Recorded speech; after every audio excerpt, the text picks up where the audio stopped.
பரோட்டாக்காகவும் நெற்பயிர்களை விவசாயம் பண்ணிட்டு வாழ்ந்து வந்தது. ஜில்லுக்காகவும் கேரட் தோட்டத்தை வச்சு விவசாயம் பண்ணிட்டு இருந்தது.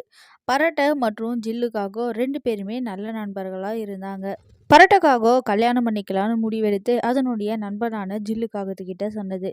ஜில்லுக்காகவும் பரோட்டாக்காக சொன்ன விஷயத்த நினைச்சு ரொம்பவே பொறாமப்பட்டது. அது மட்டும் இல்லாம பரோட்டாக்காகத்தை உருவகையிலையும் பண்ணது. இருந்தாலும் ஜில்லுக்காகவும் பரோட்டாக்காகத்துக்கு கூட பொண்ணு பார்க்க புறா மற்றும் கழுகுடைய வீட்டுக்கு போனது.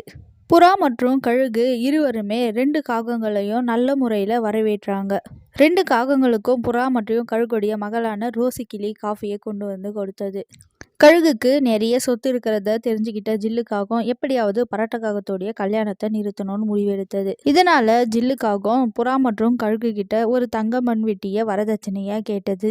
பரட்டையே பேராசக்காரன்னு நினைச்சுக்கிட்ட புறாவும் கழுகும் பரட்டைக்கு பொண்ணு தர மறுத்துட்டாங்க. ஜில்லுக்காகத்துக்கு ரோசி கிளியை திருமணம் பண்ணி வச்சாங்க.